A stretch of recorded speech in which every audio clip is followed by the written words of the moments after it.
If I didn't make certain changes in my lifestyle or in my mindset, I either would not be a teacher right now, or I'd be a teacher, but I would not truly enjoy my job. Hi, I'm Alexa Borota. Welcome to my teaching channel. I've been teaching for over 10 years. I've taught internationally in suburban school districts, in urban school districts, in middle school, and in high school. Now that's refreshing. This particular school year, I ended my 10th year teaching in my current district. It's really more like 10 and a half years, but who's counting? My point is that after all of these years, I still love my profession. I love teaching, even though I do stress. Yes, I stress. Like everybody else, I have stressful days. I have stressful weeks. I have been known to have a stressful month, but somehow I still love what I do. I always bounce back from the stress, and I never seem to lose my enthusiasm. It's no surprise that there's a teaching shortage. It's no surprise that universities are making it easier and easier to become a teacher and a sub. Like, teachers are leaving, teachers are unhappy. And yeah, in moments I'm unhappy, but I've never gotten to the point where I've wanted to leave teaching. And this does not mean that I haven't had my fair share of moments in my teaching career that have shaken me to my core.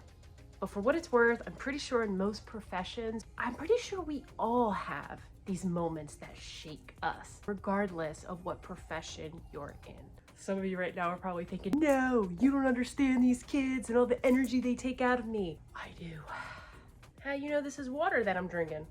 I'm just kidding. I'm just kidding. It's water. Yes, it's true. Many teachers are unhappy. We have what some people believe, many people believe, to be one of the toughest jobs on earth, besides motherhood. I'm a mom too. It is possible, if you have enthusiasm for teaching, to maintain that enthusiasm. And if right now you find yourself in a funk and you want to stay, you want to go, you're not really sure, I hope that I can say a few things today to help you get out of that funk. Right now, as a way to kind of reflect on these 10 years and 10 and a half years, where I'm at in teaching, I'm going to take what I've learned in my personal experience, but also I've noted what I notice about teachers who I know who still seem, after many, many years, for many of them, many years beyond mine, who still seem to love their profession. Some of their habits that I can see, some of their behaviors. I'm taking my experiences, what I see from their experience, and also just what I know about life, being a 36-year-old mom, teacher, among other things. I'll put that all together. I want to give you some tips on how to just not be an unhappy teacher. Number one, my first habit or behavior. Let me ask you a question. If you have seen any studies of happiness, what is one thing that they all have in common? Relationships, community. In my first few years of teaching, while on one hand, it did seem like I socialized because I volunteered, right? You know, teaching's hard. It's very time consuming when you first get started. I totally isolated myself. Even when I was talking to my colleagues, somewhere in the back of my head, I was always planning or thinking about the next day when I went home to my boyfriend, now husband. I was just always thinking about teaching, and I took a lot of my work home, and I would spend time with my family, but I wasn't really present. Teaching can be all-consuming if you let it. I was just the queen of telling myself that I don't have time. if I still maintained that mindset now, I wouldn't make it. I think that some of us still isolate ourselves. You know, we say we're cordial with one another, but we're not really taking the time to really talk to others. I'm not necessarily just talking about within our building. I mean, just in our lives in general, with our families, with our friends. I mean, I don't know, or you're part of a club or you're part of a program. A lot of us don't have that community because we think we don't have time, or we convince ourselves that we're too tired. I noticed that in teachers who I view to be overall pretty happy with teaching, I notice that when I talk to them, I feel like they're listening to me. I feel like they're listening to students. They're not hiding. Please take time to spend time with your family, spend time with your friends. maybe a colleague or two. When the hard times come, having that community to kind of fall back on. You're not just sitting there in your own thoughts. Like you have people to talk to. It makes all the difference.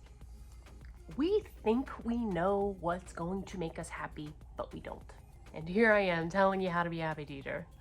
The irony. We think that when we achieve something or get something that it's going to make us happy. When you first get something, accomplish something, when you first achieve something, it is glorious.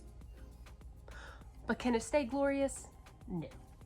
Everything is temporary. Every feeling, every moment is temporary. We think when we go into teaching that when we have our own classroom and we're teaching our lessons and we're having cool relationships with our students and we're making a difference, we think that that is just going to make us happy. But then all these other things get in the way.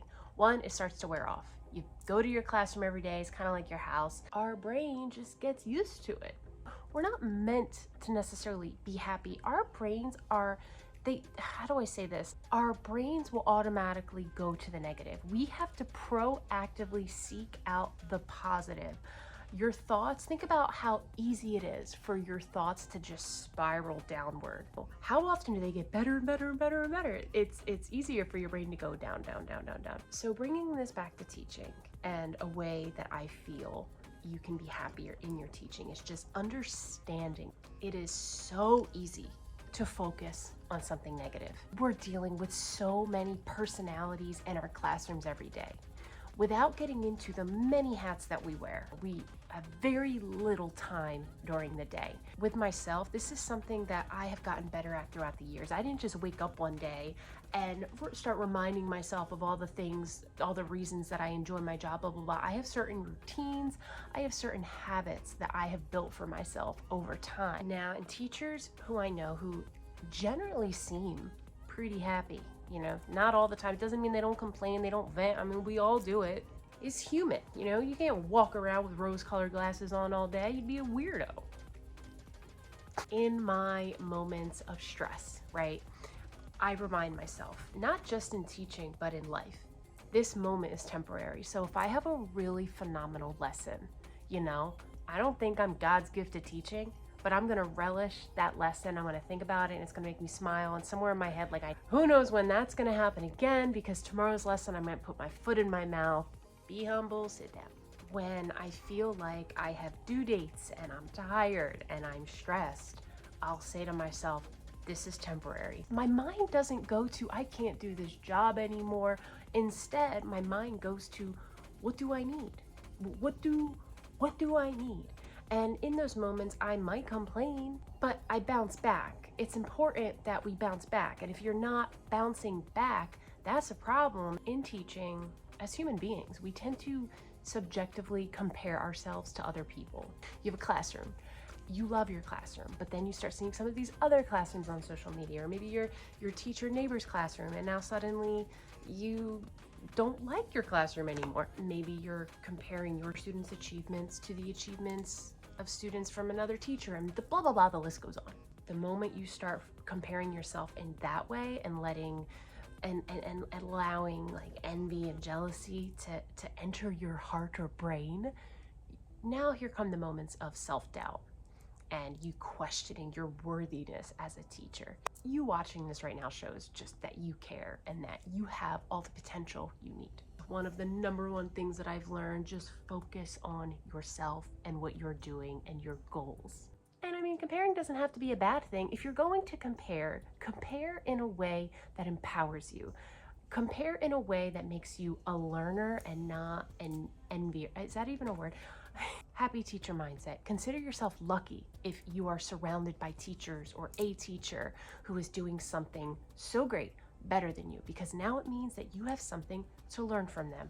They have something that they're offering our students, and I mean, that's kind of the big point. If you see something that you feel another teacher is so good at or whatever, tell them, because they probably don't even know. Just let them know. We all need to hear it. It's empowering for you, it's empowering for them, and it just sets the tone for a happier life at work. I'm gonna speed up some of these other tips because I have mom duties. Please move your bodies at least 4 times a week, whether it be walking, yoga. It doesn't have to be strenuous exercise. And I'm not talking about the kind of physical movement to look good. I'm talking about exercise to feel good. If you don't believe me, experiment. I don't know what you do with your prep period or your lunch, but experiment by incorporating movement. Walk around your whole school. You got a track, walk around the track. Walk around your school building. And that feeling that you have when you come back into your classroom, you could have that all the time. Our body is so weird. We think we're so tired, and then we move, and now we're not tired anymore. And guys, we really do have to consider what we're eating throughout the school day. I consider, especially when I'm at work, food is fuel. Do you put cheap gas in a car, in a nice car? No, so why would you put certain foods in your body that deplete your energy? I'm not saying, hey, eat fruits and vegetables all day and be salad king or queen. But you know, if you're either not eating all day or if you're eating junk all day, I'm sure that is a contributing factor to why you feel so depleted, on top of other things, I'm sure, but why you feel depleted and why your energy's gone at the end of the day. To maintain happiness as a teacher, I have to let things go. I can't appease every single student. There used to be a time when if I felt like a student didn't like me or I couldn't get through to them, it bothered me. I more so now focus on the ones I do get through to, and I just choose to think of those times and just focus on that. While it doesn't mean that I ignore anyone, I just don't dwell on the ones I can't get through to, and I just hope, I believe in my heart that they have a teacher who is getting through to them. We can't be everything to everyone, and I understand that. Next, I put myself into what I do. For example, my classroom is all about my students, but my classroom is all about me as well. I have certain things in my classroom that make me feel good, that make me smile. If I have to be there every single day, I need to be in a space that I enjoy being in. A lot of people tell me my room smells really good. Yeah, it does. I'm in there all day with teenagers. When I first started teaching, I feel like I wore my professional hat very hard. I think this is really common with new teachers. I thrive now in letting my true self come out. My true self has always been like, I'm that girl who wants to make you laugh. I'm that girl who wants to dance and I'm very animated. This is me. I tried to hide that in a way when I first started, but now I just let it out. So what am I getting at? Just be who you are. Don't put yourself in any position where you just can't be you. If I couldn't be me right now, I probably wouldn't be a teacher. I'd be sad, but I wouldn't do it. And don't be offended if you're not everybody's cup of tea, whether it be a student or a colleague. Just focus on your own tea. Teaching doesn't have to drain you. Don't let it. Mind over matter. Here are some speedball tips. Get out. Nature. Reflect on what you have done well, which you never want to do again. For us, reflection looks different. I'm a journaler. Not everybody's a journaler. Some of us like to meditate. Just be going for a walk and thinking. You can just reflect in your brain. You'll find that when you reflect, your anxiety goes down. Get sleep. Oh my God, get sleep. If you are sleep deprived, that trickles out to everyone you encounter the next day. Have some kind of healthy routine that does something great for you that day. I think first thing in the morning is best. I'll give you an example. Listen to something that is going to uplift you, a positive podcast, not just any music, but uplifting music that puts you in a really good mood before you get to work that day, because others are going to feel that. Part of your routine might be movement or consuming something that is going to fuel you. Make sure you're doing something that you enjoy. Now, in times when I'm feeling super stressed, they happen, they're stages, they're going to happen again. I take everything that I just said, like all of that, and it's like on steroids. Eating healthy, movement, setting intentions, internal dialogue of what I'm grateful for. It is all of that on steroids, and it really does help bring me back. So cheers to me for over 10 years of teaching and many more, but also cheers to you, because you're a gift, and don't you forget it.